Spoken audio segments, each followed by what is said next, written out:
Desta terça-feira. Eu sou a Amanda Oliveira e hoje nós vamos tratar de temas importantíssimos e super interessantes mesmo para o nosso dia a dia e naturalmente para a nossa saúde. Se você quer participar com a gente e tirar as suas dúvidas, é só mandar a sua mensagem no 9947-4515 que a gente vai repassar aqui a sua pergunta para o entrevistado e tirar todas as suas dúvidas. Hoje, agora, nós temos um convidado bem especial, que é o Dr. Renato Nascimento. O Dr. Renato, que é do Actual Hospital, que é urologista e vai conversar conosco hoje a respeito de cálculo renal.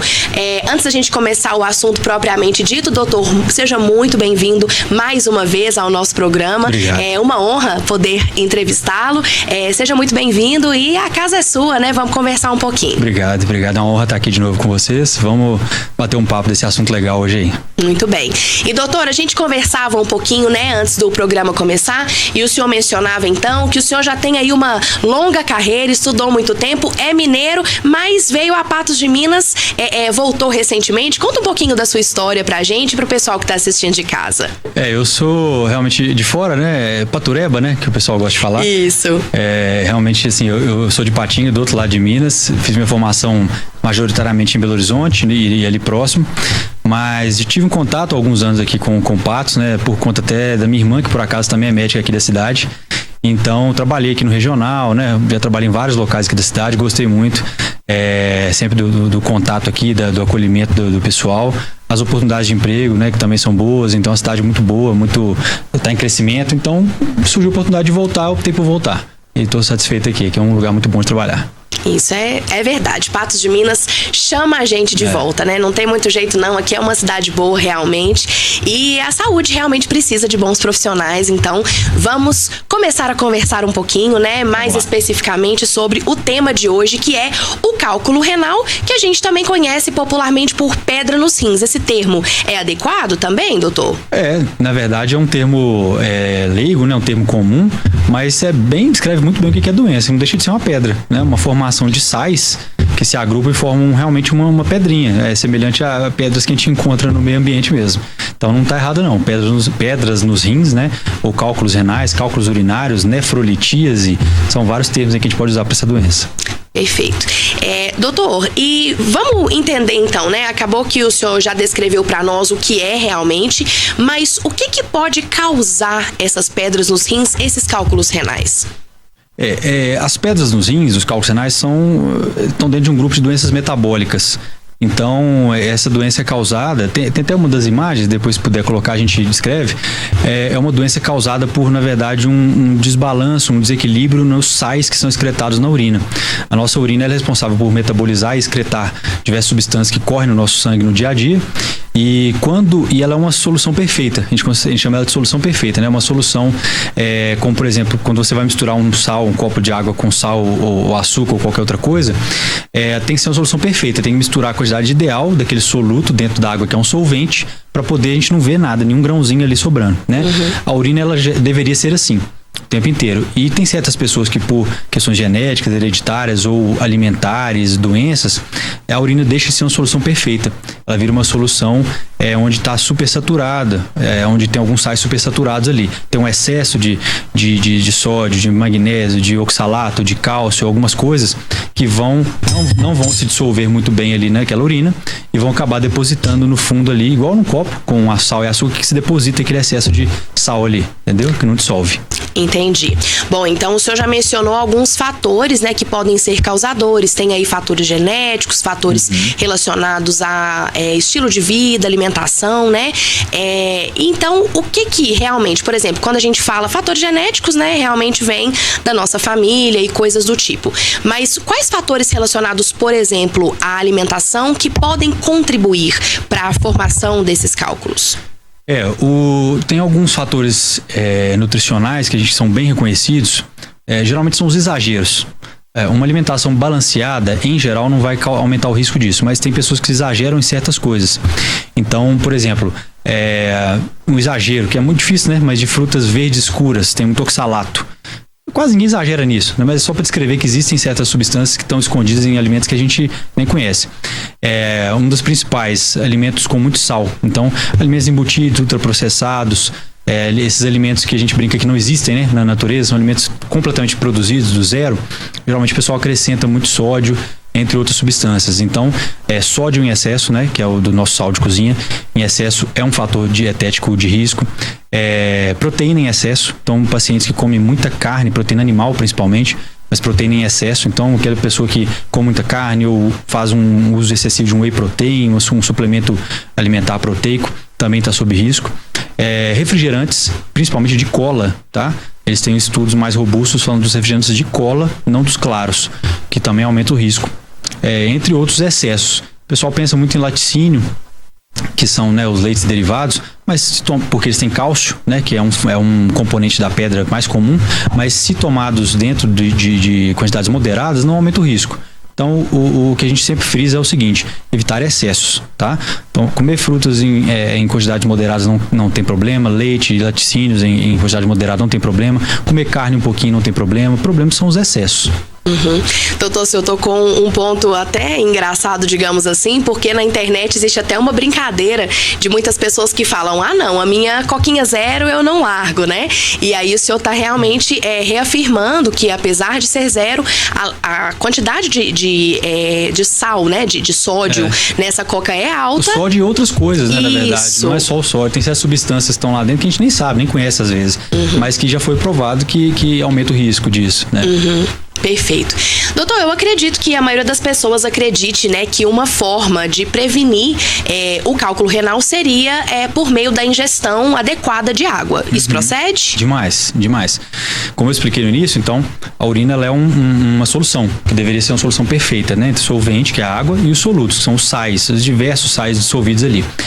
Se você, por acaso, está excretando, né, na urina uma quantidade aumentada de cálcio, de oxalato, de ácido úrico, que seja a substância que esteja propiciando formação de cálculos, às vezes você não consegue reduzir por questões genéticas, doenças concomitantes. Mas se você aumentar a quantidade do solvente, que é a água, você vai diluir melhor aquilo ali. Então, realmente, a água é um dos principais mecanismos de defesa. Quanto mais água, melhor, nesse caso, né? Não é todo mundo que tem que se entupir de água, tomar 3, 4, 5 litros de água todo dia, não é bem isso. Mas uma pessoa que já tem formação de cálculos, tem um risco aumentado para cálculos, ela deveria sim tomar água em quantidade aumentada. Como que a gente mede isso? Como é que você sabe? Que tanto de água? O ideal é que essa pessoa beba água para urinar, em geral, pelo menos acima de 2,5 litros de água, de urina por dia. Então isso vai equivaler a mais de 3 litros de água ingerida por dia. Como que se guia de forma mais fácil? Vê a cor da sua urina, veja a cor da urina. A urina, quanto mais clara, melhor. Então, aquela urina que já está clarinha, quase uma cor de água mesmo, um amarelo claro, um verdinho clarinho, é o ideal. Certo, doutor. Então, a cor da urina pode ser um dos sintomas, né? A urina mais escura, o cheiro também pode influenciar, pode demonstrar alguma coisa ou não? É mais guiado pela cor nesse sentido? Não, a cor da urina, a cor e o cheiro, elas estão muito mais associadas realmente ao estado de hidratação da pessoa. Então elas denunciam, né? Aquela pessoa que está com aquela urina muito amarela concentrada, com cheiro forte, geralmente é a pessoa que bebe pouca água, né? As pessoas muitas vezes falam: porque eu comi alguma coisa, ou é meu remédio. Geralmente não. Geralmente é muito mais associado ao estado de hidratação. Então, se a urina está com muita cor forte, muito cheiro, tomar mais água, que 99% das vezes vai resolver. Em relação ao cálculo, então, especificamente, né? Quais são os sintomas? O que o paciente começa a sentir que pode realmente ligar ali, né, o alerta para que ele procure um profissional? Olha, o mais comum e o mais temido, né, são aqueles episódios de cólica renal, né? A famosa cólica renal, cólica nefrética, que é aquela dor intensa que realmente na medicina a gente conhece como sendo uma das dores mais intensas que o ser humano pode sentir, né? Quem teve sabe muito bem. Eu que nunca tive só imagino, mas realmente é uma dor que é excruciante, já associam-se às dores do parto e por aí. Então é uma dor muito intensa que geralmente é de um lado do abdômen, pode ser nas costas, pode ser na região do flanco, pode ser mais na frente do abdômen. Às vezes irradia até para baixo, para a perna, para a coxa, para a região genital. Então esse é o sintoma mais clássico, né, dessas cólicas renais, que denuncia geralmente uma pedrinha que desceu, saiu do rim e entupiu o canal, o ureter, né, que é onde ele para e dá a cólica. Tem casos também que o paciente não tem essa dor tão exuberante. Às vezes ele começa tendo cólicas leves, dores intermitentes, fracas na região do flanco, E quando vai descobrir, tem uma pedrinha dentro do rim que está obstruindo de forma intermitente às vezes. Então, o principal sintoma realmente é essa dor, normalmente. Dor e às vezes sangramento na urina. No episódio da dor, né? Mas o principal é dor, disparado.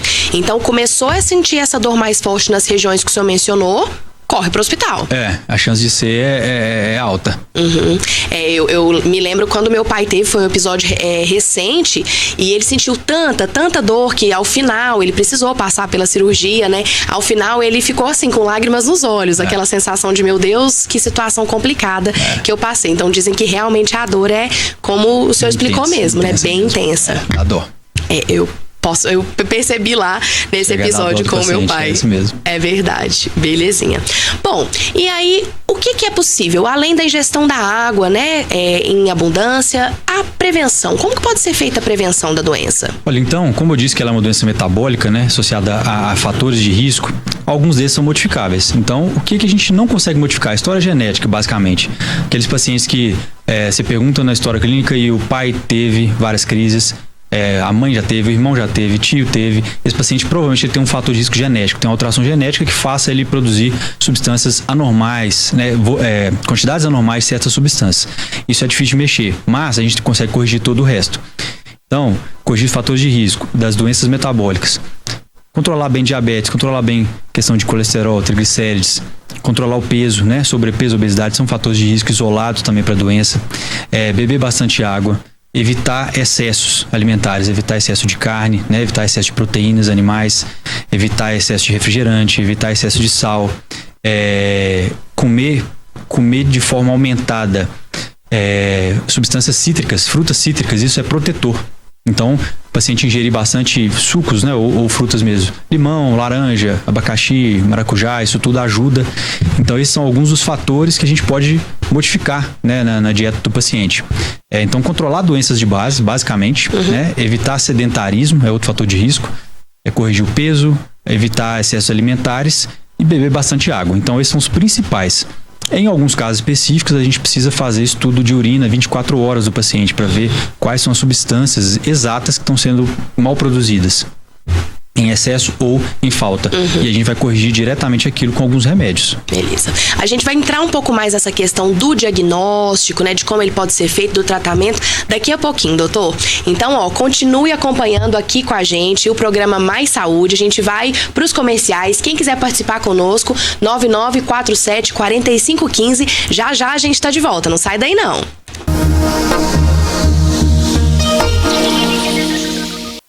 Olá, sejam bem-vindos de volta ao Mais Saúde de hoje e nós estamos conversando com o Dr. Renato do Actual Hospital, que está tratando, né, e esclarecendo para nós as dúvidas relacionadas aos cálculos renais, as famosas pedras nos rins. Se você tem dúvidas sobre esse assunto, manda aqui pra gente no 9947-4515 pra gente perguntar pro profissional que pode aí te direcionar pro seu tratamento, né, pra você entender melhor essa situação. Doutor, então falávamos, né, ao final do bloco anterior, sobre a questão de o que deve ser feito, né, a partir do momento que se descobre. A gente começava a falar, na verdade, o que deve ser feito a partir do momento que se descobre que tem né, o cálculo renal. Como é que ele é descoberto? Cheguei no hospital, tô com aquela dor, como que é feito o diagnóstico? Então o paciente chegou geralmente chega ao pronto-socorro, né? A maior parte desses pacientes são descobertos no pronto-socorro. E aí é essencial que se faça um exame de imagem. Vão ser feitos outros exames laboratoriais, sangue, urina, mas exame de imagem é essencial. Geralmente, o que a gente faz no pronto-socorro? Ou um ultrassom do abdômen, ou então a tomografia, que é realmente o padrão ouro. A tomografia é o exame que vai mostrar com mais detalhes. Vai dar um panorama aí do trato urinário, ver se tem pedras, quantas são, tamanho, onde estão, se tem complicações associadas, né, a esse quadro dessa pedra. E aí, com base nessa tomografia ou nesse ultrassom, a gente vai determinar se o tratamento é clínico, se a gente vai deixar o paciente ir embora para casa com remédios, ou se é cirúrgico, você tem que tirar essa pedra ativamente. Quando se trata do tratamento clínico, né, aquela situação que a gente ouve muito popularmente falar, que é o próprio paciente expulsar as pedras, né? O que tem que ser feito? A medicação, a ingestão de água, o tempo que tem que ser aguardado, como que funciona? Isso aí, os pacientes que estão bem clinicamente, que a dor tem os critérios para ter alta, né, para ser liberados. O paciente tem que estar bem clinicamente, com dor controlada, com medicação via oral, né? tem que estar sem sinais de insuficiência renal, ou seja, uma parada de funcionamento dos rins, que é uma coisa que pode acontecer, sem sinais de infecção, de pielonefrite. O paciente não tem essas coisas, pode ser liberado para casa. Aí a gente passa para o paciente para casa remédios para dor, para ele tolerar episódios mais leves de dor que podem ocorrer nos próximos dias, e geralmente algum remedinho que ajuda a dilatar o ureter, que é o canal por onde a pedra passa e agarra, na maioria das vezes. Então esse paciente pode usar esses remédios por alguns dias a semanas. Geralmente a gente aceita um período aí de até um mês, dependendo do período quando começou a dor. Se não tiver resolvido, a gente vai confirmar ao final desse um mês se resolveu ou não o problema. Não tiver resolvido, é indicado tratamento ativo, né, cirúrgico, porque senão o rim começa a sofrer. Quando passa muito tempo aquela pedrinha agarrada, entupindo a drenagem da urina, o rim começa a perder função gradativamente. Então a gente não pode deixar esse paciente se perder. Tá? Mas se ele tiver expelido depois de algumas semanas a um mês, ok, resolvido o quadro agudo, aí é só acompanhamento. Certo. Doutor, a gente recebeu uma pergunta, inclusive bem interessante, e aí a gente pode até discutir a questão da incidência principal nas idades. Nos perguntaram aqui se criança de 1 ano e meio pode ter cálculo renal, se é comum em crianças também, e aí ela especificou essa faixa de idade aqui, 1 ano e meio. 1 ano e meio é extremamente raro. Extremamente raro. Pode até ter. Mas aí, esse paciente que tem cálculo, não só 1 ano e meio, eu digo paciente até o final da segunda década de vida, ou seja, paciente até 19, 20 anos, extremamente raro de ter cálculo. Essa é uma doença que começa a partir, geralmente, dos 20 e poucos anos, 30 e poucos anos, e segue de forma estável o resto da vida. Mas pacientes até 20 anos, 20 e poucos anos, extremamente raro. Os pacientes que têm cálculo nessa idade, nessa faixa etária, quanto mais novo, maior o risco de ter alterações genéticas, tá? Então tem alguns cálculos, algumas alterações genéticas bem conhecidas que aumentam muito o risco de cálculo, como por exemplo os cálculos de cistina.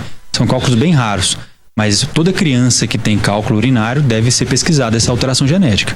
Ah, certo. Então é comum realmente nas pessoas acima ali de 20 anos. Acima de 30, principalmente, para frente. Abaixo disso é mais incomum. Crianças mesmo, abaixo de 10 anos, extremamente raro. Perfeito. Doutor, então aconteceu a situação, né? Tem a situação de ser o tratamento clínico, tem a situação de ser a cirurgia. E aí, a partir desse momento, como é que começa o tratamento, por exemplo, pós-cirúrgico, né? O senhor comentou que tem que fazer o acompanhamento do caso clínico, se depois de um mês essa pedra não tiver sido expelida, aí tem que ver o próximo passo. E em relação ao acompanhamento cirúrgico, né? Sei que é difícil, porque cada caso pode ser um caso, mas de uma maneira geral, como que isso funcionaria? As cirurgias, nós temos diversos tipos de cirurgias, ainda mais hoje em dia que a gente está com muita tecnologia para tratamento de cálculos renais. Então a gente tem cirurgias abertas com corte, cirurgias laparoscópicas, são dos furinhos, tem as cirurgias endoscópicas, que são aquelas feitas pelo canal da urina, né? Que não tem corte, que são as mais comuns hoje em dia. Então o paciente pode ser submetido a um miríade de procedimentos.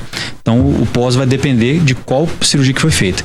O mais comum são aquelas cirurgias pelo canal da urina. A gente entra com a câmera fininha pela uretra, né? Pelo pênis no caso dos homens, ou pela uretra, né, feminina. Vamos até o ureter, achamos a pedrinha, tratamos, quebra a pedra, né? A gente quebra a pedra, tira, passa um catéter que vai ajudar a cicatrizar. E aí esse paciente é acompanhado nas próximas semanas, vê a evolução. Resolvido esse problema agudo, essa fase aguda, a gente vai dar o segmento de manutenção ao paciente. Esse paciente que teve um cálculo, ele tem um risco aumentado de ter cálculo de novo na vida. Então a gente tem que realmente fazer um segmento a longo prazo, controle com ultrassom ou tomografia daí a alguns meses e acompanhando esse paciente. Geralmente a gente faz também o estudo metabólico da urina, depois dessa crise, para ver se esse paciente tem algum fator de risco modificável na sua urina, que a gente possa controlar com dieta, alimentação ou medicações, realmente para corrigir algum defeitinho ali. Tem alguma outra doença, doutor, que possa confundir o paciente, né? Isso é uma dúvida que eu percebi que é comum entre as pessoas. Tem alguma outra dor que seja semelhante? Às vezes a pessoa vai com aquela ideia de que possa ser o cálculo renal e não é? Existe isso? Existe. A dor do cálculo renal, por ser geralmente muito aguda e muito intensa, ela costuma ser bem típica. Muitas vezes até você bate o olho no paciente sem exame de imagem, você já imagina o que seja, sabe? É o paciente que geralmente chega inquieto, com muita dor, mexendo, nada melhora, às vezes vomita de dor. Então é bem típico, mas tem alguns quadros, por exemplo, de apendicite, que é uma doença muito comum, né? A gente vê, inclusive até crianças e tudo mais, que é aquela inflamação num pedacinho do apêndice, né? Que é um pedacinho do intestino. Pode gerar uma dor na lateral do abdômen também, até intensa às vezes.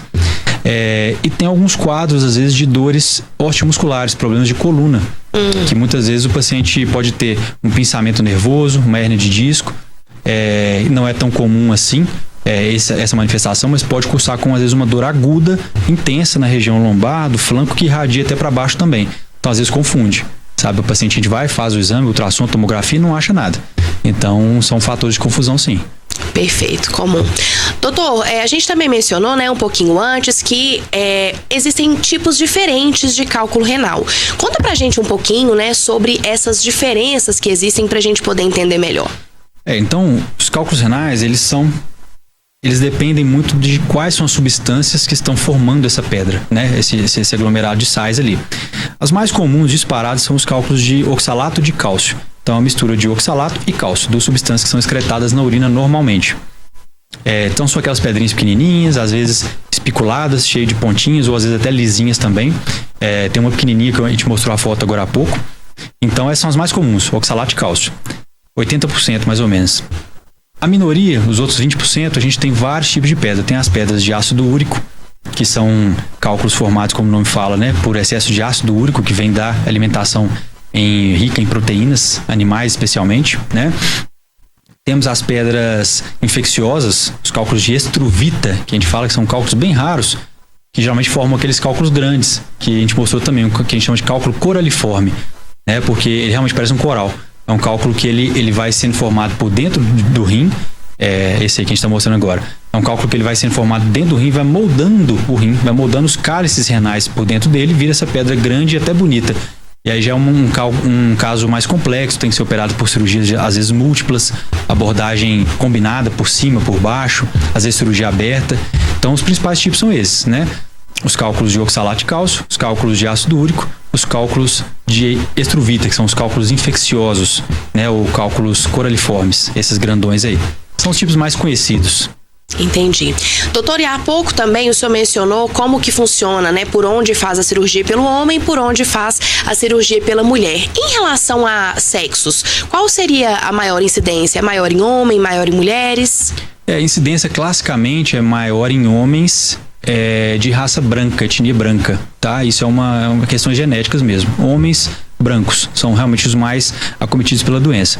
Hoje em dia, por questões de semelhanças maiores com homens e mulheres, até na questão alimentar, hábitos de vida, mercado de trabalho, as mulheres estão pegando esse risco aumentado também do homem. Então, a tendência das mulheres hoje está subindo também de ter cálculo igual de homem. Então, está se aproximando um pouco esse risco. Mas, em geral, o paciente típico é o paciente homem branco.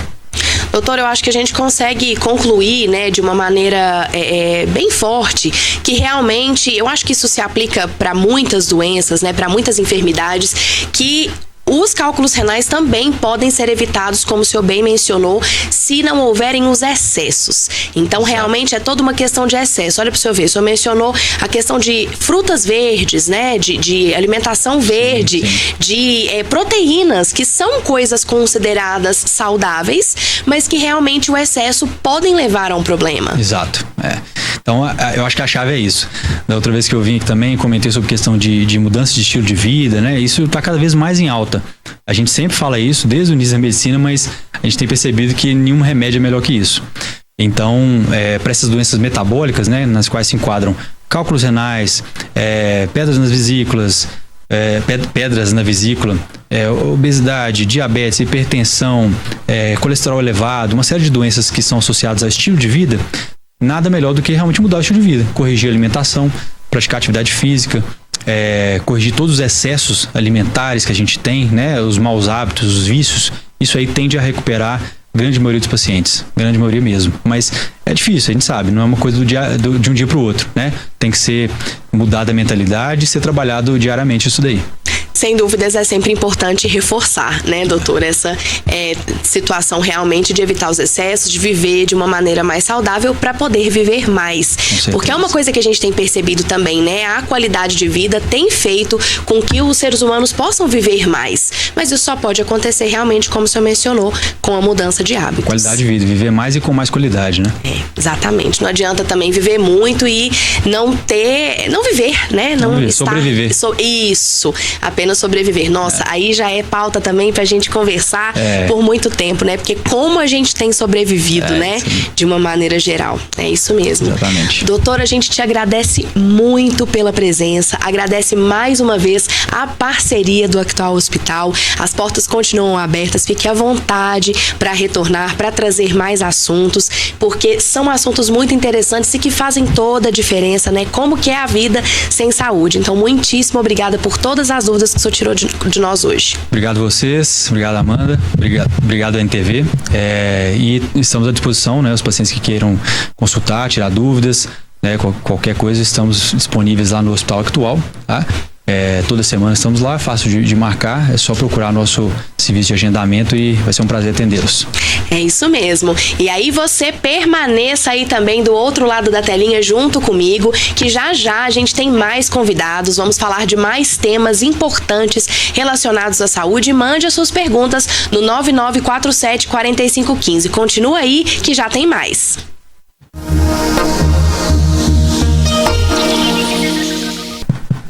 Olá, sejam bem-vindos de volta a mais um bloco do Mais Saúde. E agora, a gente vai falar de saúde mental. Mas a gente vai fazer um recorte mais específico.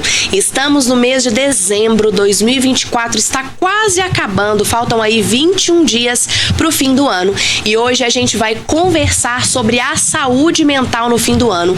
E também sobre uma nova, né? Depois a doutora me corrija se eu estiver errada, mas uma certa nova crise conhecida como dezembrite. Então a gente vai entender um pouco mais sobre o que é desencadeado nesse período do final do ano. Se você tem dúvidas sobre o assunto, participe com a gente, 9947-4515. E deixa eu apresentar meus convidados aqui, porque o papo vai ser bem interessante. Hoje conosco a psiquiatra, doutora Priscila. Doutora Priscila já falou aqui na NTV recentemente sobre esse tema com a nossa equipe de jornalismo.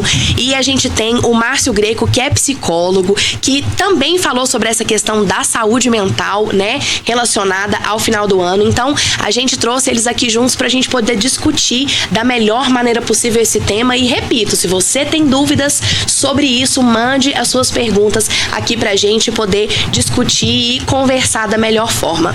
Muito obrigada, doutora Priscila, Márcio, muito obrigada pela presença. Bom, antes de mais nada, eu vou deixar vocês se apresentarem. Falem um pouquinho sobre você, sobre a especialidade de cada um. Vou começar, doutora Priscila, seja muito bem-vinda. Muito obrigada. Primeiramente, quero agradecer principalmente o convite, né? E meu nome é Priscila de Paula. Eu atuo na psiquiatria já há mais de 6 anos e desenvolvo, né, os atendimentos psiquiátricos, tanto no consultório como dentro do Hospital Nossa Senhora de Fátima. Mas já atuei também muitos anos no SUS, CAPS, na Clínica de Especialidades. Ótimo, muito obrigada pela presença. Márcio, fique à vontade, muito obrigada por ter vindo. Cara, eu que agradeço de ter mais uma vez aqui com vocês. Eu tive em outros programas aqui, é muito, muito bom estar sempre aqui. Meu nome é Márcio Greco, sou psicólogo clínico e sou especialista em transtorno de ansiedade e depressão. Muito bem. Então vamos conversar um pouquinho. Doutora Priscila, eu gostaria de começar com a senhora, porque recentemente, né, a nossa equipe de jornalismo fez uma matéria sobre esse tema, não sei se todo mundo teve a oportunidade de acompanhar, que é a chamada síndrome do fim de ano, né, ou a dezembrite. Conta pra gente o que é isso. Então, colocaram esse nome de dezembrite porque geralmente os sintomas que ela traz se intensificam no início de dezembro, né? Mas aí já vem o nome síndrome de final de ano, porque a gente sabe que não precisa esperar o dezembro para esses sintomas estarem aí presentes na maior parte da população. Não são todos, né, que passam por isso. Por isso, o quê? Sintomas mais intensificados de ansiedade, sintomas mais intensificados de depressão, de humor deprimido, para aquelas pessoas que já têm a depressão, né? A pessoa, ela experimenta mesmo um momento assim de maior reflexão, ou às vezes até com essa reflexão uma frustração, mas que também é necessária ser feita, né? Essa análise e essa reflexão, ela é necessária Mas, então acontece muito das pessoas, às vezes, se desesperarem um pouco, porque sabe que o final do ano tá se aproximando, e com isso lembra que não atingiu determinadas metas e se cobra bastante. E, na verdade, tem pessoas também que se cobram até pelo fato de não terem se programado, não ter criado metas. Então, o ano já está acabando e eu nem sequer planejei nada, então eu não fiz nada. E aí bate aquele desespero às vezes, sabe? Então, por isso que os sintomas de ansiedade, depressão, estresse aumenta bastante nessa época. Isso é bem significativo mesmo. É muito expressivo a porcentagem desse aumento aí desses sinais e sintomas. Perfeito. E Márcio, quando você também recebe, né, no seu consultório, pacientes que apresentam esse tipo de síndrome, esse tipo de sentimento de ansiedade com o encerramento de um ano? Sim, é muito comum você falou do Decembrite, né? Que, na verdade, ele já acontece há muito tempo. Então, nessa fase, que é a fase de fim de ano, a gente recebe aí uma quantidade maior de pacientes com esses sintomas que a Priscila falou aqui. E a gente começa a perceber que, agora que a gente está falando um pouco mais sobre isso, a gente não falava mais da saúde mental e agora a gente vem falando cada vez mais, e nesse período é importante que a gente entenda que a gente precisa continuar, e é o momento para quem não faz terapia, para quem não se cuida da saúde mental, de poder ter a oportunidade de qualquer desconforto, que acontece muito, tanto na parte da ansiedade quanto na parte mais depressiva, mas daquela expectativa de fim de ano. Como a Priscila falou, a gente cria um monte de expectativas, se frustra de um monte de metas que a gente não conseguiu. Tem a parte também da euforia das festas de fim de ano, vou encontrar familiares, eu não quero ir na festa tal, vou ter que ir na festa da empresa. Tudo isso causa um certo desconforto nesse período de fim de ano, além das atribuições que a gente vai carregando ao longo do tempo, e que chega nesse ano, parece que assim, acumula tudo e você fica um pouco mais estressado normalmente. É verdade, a gente olha para aquela listinha ali, né, das coisas que a gente programou. Chegou dezembro, o ano praticamente acabou, e aí, né, o que a gente vai fazer? E doutora, os sintomas, né, como a senhora mencionou, eles muitas vezes são relacionados a esse aumento da ansiedade, e nesse período, e quando a pessoa tem, né, a chamada Decembrite, ela normalmente apresenta crises de ansiedade, aquelas crises que a gente ouve falar, né, da questão da respiração, da ataque cardíaco. Isso também é comum dentro da Decembrite ou não tão especificamente? Isso é comum, sim. Principalmente para aquelas pessoas que não fizeram acompanhamento ao longo do ano, que já têm um transtorno de ansiedade não tratado, aí chega no final do ano, a pressão aumenta, né? Então a tendência é que essa pessoa possa vir a desenvolver crise de ansiedade, sim. A crise é aquela que chega a pessoa a pensar que vai morrer naquele momento, de tão desesperada que ela fica, né? Muitas das vezes sudorese nas mãos, o coração acelera bastante, a sensação de aperto no peito, e é algo que vem a queixa com maior frequência no consultório, sim, nesse período, sem dúvidas. Acho que a gente pode até fazer um recorte e falar um pouquinho mais dessa questão das crises de ansiedade, né? Que normalmente a gente não sabe muito bem como lidar, né? Nem quem está tendo essa crise e nem quem está por perto de quem está tendo a crise, né? Márcio, nesse tipo de situação, a pessoa que está acompanhando alguém que realmente demonstrou que está passando por um episódio de crise de ansiedade, como que ela pode ajudar? Assim, muitas das vezes a gente tem uma falsa sensação de como que a gente pode ajudar nesse momento. Na realidade, assim, quem provavelmente está do lado dessa pessoa não tem muitas ferramentas para lidar com isso. E acaba tendo fazendo algumas situações que não ajudam muito, né? Calma que vai passar, relaxa, que é muito tranquilo. Então, não é assim que funciona, porque no momento em que você desencadeia uma crise de ansiedade, você tem processos no teu corpo que eles são justamente feitos para que você não tenha muito controle.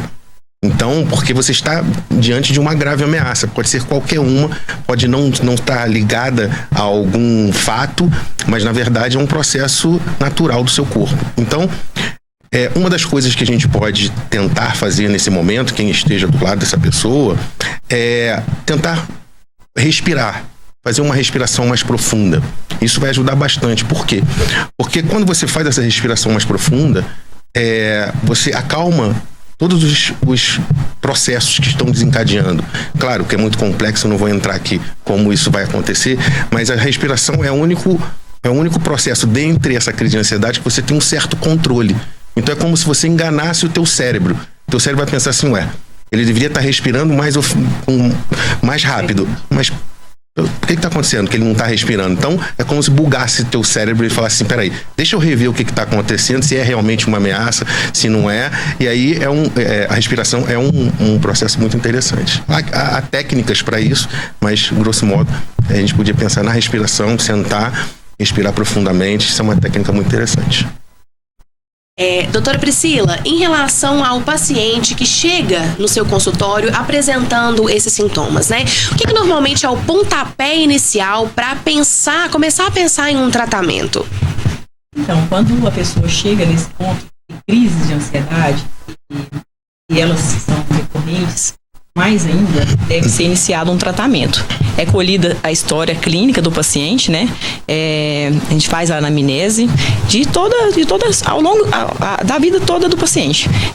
Desde a infância até aquele momento presente que ele está ali, né? Então a gente colhe toda a história, avalia se realmente é um caso de ansiedade que ele já tinha, né? E não foi tratado, ou se essas crises estão acontecendo com maior frequência em curto espaço de tempo. Aí a gente entra realmente com a medicação.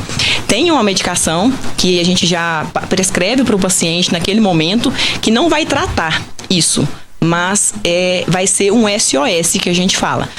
Nós vamos orientá-la a utilizá-la em momentos de crise, até a outra medicação do tratamento fazer o efeito, porque o efeito a gente sabe que não é de um dia para o outro.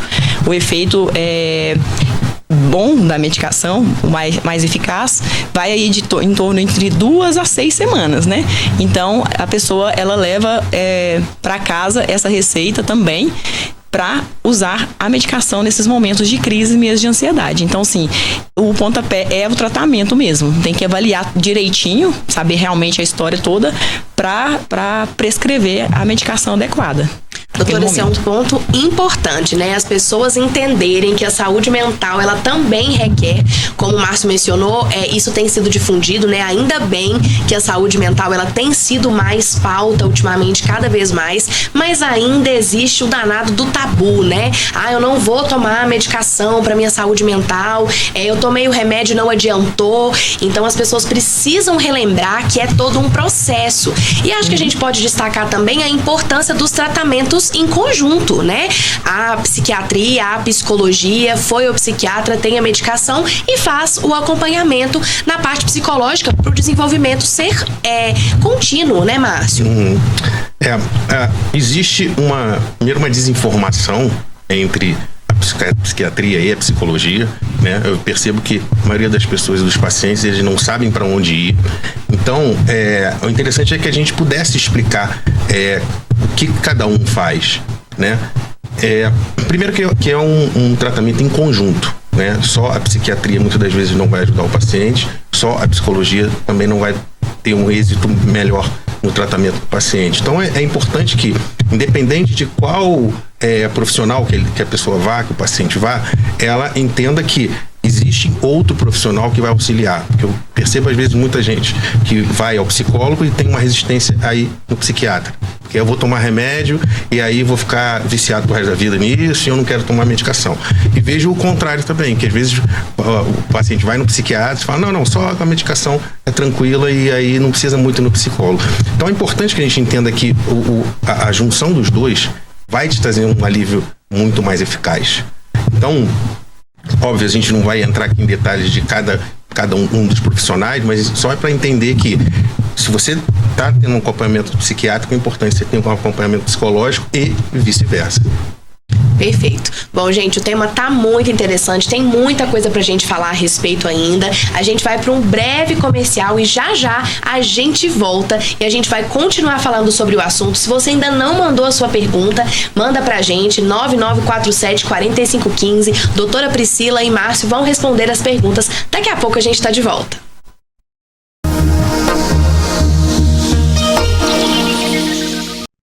Voltamos com mais saúde desta terça-feira, com a doutora Priscila, com o Márcio, falando sobre saúde mental no final do ano.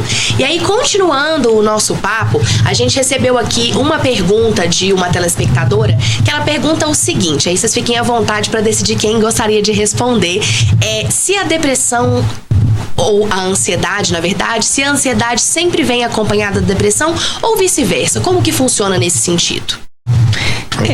Não necessariamente ela vem acompanhada, mas ela pode se tornar companhia dela, uma da outra, né?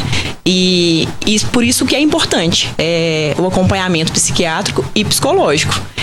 Até o Márcio falou no bloco anterior da importância de fazer o acompanhamento conjunto, até por isso, porque o tratamento, a avaliação conjunta, ela se torna cada vez mais forte, né? De acordo com o paciente, com que o paciente vai frequentando as terapias, as sessões terapêuticas, né? E também a consulta médica, a gente vai conhecendo, vai vendo o andar, né? A evolução dos sinais e dos sintomas, a gente vai vendo se uma tá puxando para outra ou não, e esse acompanhamento é justamente para, às vezes, não deixar chegar nesse ponto. Então, assim, se é só uma ansiedade, só entre aspas, né, eu quero dizer, mas se a pessoa está só com ansiedade, ela tem que fazer um tratamento para não chegar no ponto de essa ansiedade levar à depressão. E vice-versa, né? Acho que é bom também a gente entrar, então, já que essa pergunta surgiu, na diferença, né? A diferença entre a ansiedade e a depressão. Porque mesmo que a gente saiba em termos leigos no dia a dia, às vezes a gente pode ter um pouco de dúvida e talvez podem até haver sintomas que se misturam. Márcio, explica pra gente qual que seria, então, a diferença entre a ansiedade e a depressão. Então, eu vou explicar de uma forma muito mais didática do que realmente aprofundada, porque eu acho que as pessoas vão entender melhor. Ansiedade é um processo que normalmente você desencadeia.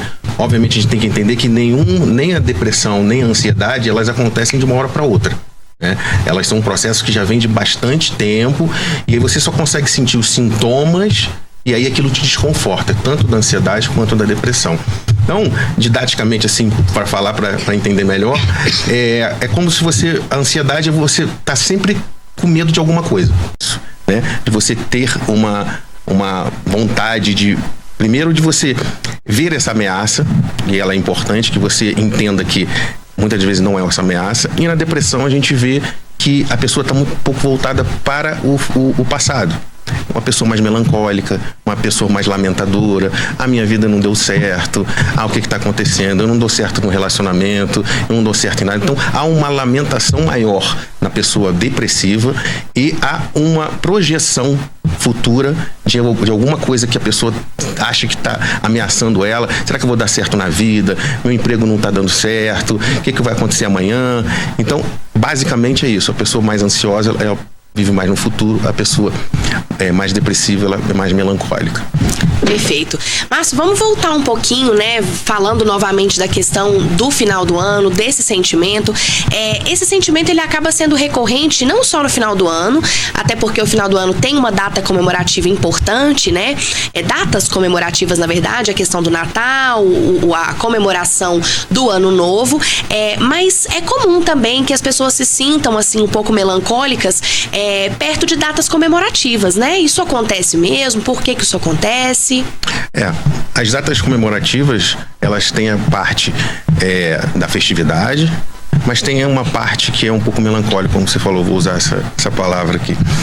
Por quê? Porque muitas das vezes a gente para naquele momento para refletir sobre algumas coisas que a gente passou na vida. Assim como a dezembrite, tem algumas datas aniversários ou algumas datas comemorativas que faz com que a gente fique um pouco mais reflexivo com relação à nossa vida, né? É como se você perdesse um ente querido e aí você fala, nesse meu aniversário hoje, fulano de tal não vai conseguir passar comigo, por mais que tenha aquela festividade, mas aqui fica esse processo um pouco mais melancólico. Então, é importante que a gente entenda que isso acontece. É importante que você entenda e consiga identificar isso em você, se é uma coisa passageira ou se aquilo dali vai perdurar, porque muitas das vezes a gente perdura um pouco mais isso a gente vai carregando, então isso não é interessante, mas fato é que em datas comemorativas a gente fica um pouco nesse lugar de festividade, ou será que vai dar certo alguma coisa, não deu certo, um ente querido, enfim, sempre tem esse processo. Ótimo, eu acho que a gente chega então no ponto de o que fazer, né? Claro que a gente entende que é importante procurar o profissional para poder entender melhor, mas a partir do momento que você fez aquela reflexão, veio aquele tipo de sentimento, te gerou algum tipo de ansiedade, doutora, como que você pode começar a controlar esse tipo de situação? Qual que é o tipo de pensamento, né, que o paciente precisa ter para que ele não deixe com que essa sensação da ansiedade ou até mesmo da depressão a controle? Então, o paciente tem que ter em mente que nós somos seres humanos, né? Em primeiro lugar. Somos seres humanos que estamos sujeitos a todo tempo a erros e não somos perfeitos, né? O primeiro pensamento. E se tentou e não deu certo, voltar a tentar novamente, né? Nada impede que a gente tente novamente quantas vezes forem necessárias. O importante é nunca desistir. Igual você falou, realmente tem essa questão, né, de procurar o profissional, mas também o paciente pode refletir, tentar se cobrar menos, não fazer comparações com outras pessoas, porque cada um é único. Nós somos únicos. Você é única, eu sou única, Márcio único, qualquer um de vocês que estejam vendo é único nesse mundo. Não existe ninguém na Terra igual, nunca existiu e nem vai existir, né? Então, assim, todos estamos aí pra poder melhorar, né? Quando a gente quer estar melhor, a gente busca. Se não funcionou de uma forma, buscar o que está errado, como eu posso melhorar, né? Então, a pessoa tentar mesmo refletir dessa forma e também procurar um familiar que tenha mais intimidade, um amigo, desabafar, saber o que acontece com o outro também, para poder cada vez mais saber, né, que não é só ele que está passando por aquela situação. Tem inúmeras pessoas passando pela mesma situação ou até situações ainda piores, né? É verdade, não se comparar, mas ao mesmo tempo entender os outros contextos, né? Pra saber que a vida de todo mundo tem dificuldades, até pra gente ter perspectiva, né? Pra gente perceber, não, peraí, eu não sou a pior pessoa do mundo, o meu problema não é o maior do mundo, né? Pra ter uma perspectiva. Então, já vamos começar a colocar o pezinho no ano novo, Márcio. Quando a gente for fazer a listinha de metas, como é que a gente pode alinhar expectativas? Eu vou te dar um exemplo. Eu gosto muito de ler, mas eu não tenho conseguido ler da mesma maneira que eu lia vorazmente há 10, 15 anos. Então eu coloco a minha meta lá de 10 páginas por dia. Pra mim, essa é uma meta baixa, porque antes eu lia capítulos e capítulos. E fico satisfeitinha quando eu termino as minhas 10 páginas e muitas vezes consigo ler até um pouquinho mais. Então a minha maneira é me regular naquilo que eu vou conseguir alcançar, sem sonhar alto demais. Claro, a gente tem que se desafiar também, né? Mas como que pode ser isso? A definição de metas para o ano novo. Como que a gente pode regular as expectativas para esse momento? Tá. Primeiro a gente tem que ser mais generoso com a gente mesmo. Esse é o ponto principal. Eu acho que no mundo que a gente vive hoje, a gente está se cobrando demais de muitas coisas que a gente não tem capacidade. Então, é parar e refletir sobre até onde eu posso ir. Porque, como você falou, se você colocar uma meta de 100 páginas por dia, vai ser difícil. Mas vamos supor que você imagina que você vai conseguir fazer isso, porque você leu isso alguma vez na sua vida. Você vai acabar se frustrando, porque você não vai conseguir chegar na sua meta. Então, primeiramente, parar e entender qual é a meta que eu vou conseguir fazer. quando você falou de desafio, também que desafios eu vou conseguir fazer e se eu não conseguir fazer esse desafio, como eu vou lidar, vamos supor, no próximo ano? Tá tudo ok? Ou eu vou ficar me cobrando, tá vendo? Eu sou uma pessoa que não cumpre as coisas que eu faço, eu deveria fazer melhor, deveria ser melhor.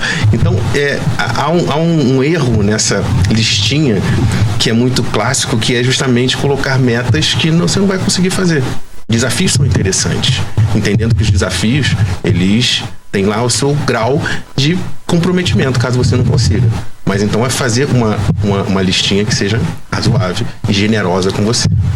Perfeito. Bom, a gente está chegando ao fim do programa Mais Saúde. Eu estou muito honrada pelos convidados que eu recebi hoje. Quero agradecer muito, doutora Priscila, Márcio, pela presença, o compartilhamento da expertise de vocês. Muitíssimo obrigada.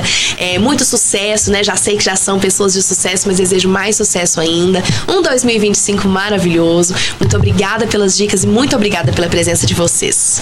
Muito obrigada também, Amanda. Novamente, muito obrigada pelo convite e a todos os telespectadores. Um feliz final de ano, né?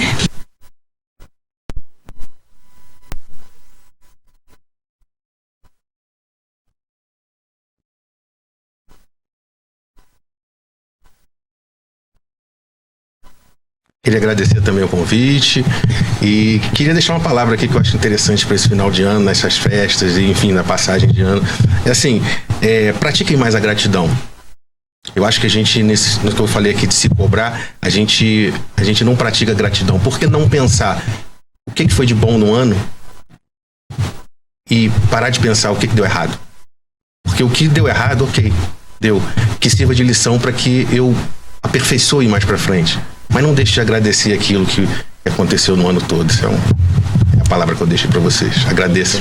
Muito bom, muito obrigada. Eu quero agradecer também a Fofa Elegante que me vestiu hoje. Quero agradecer do fundo do coração a audiência e o carinho de todo mundo. Agradecer as perguntas que foram enviadas. E é assim que a gente encerra o Mais Saúde de hoje.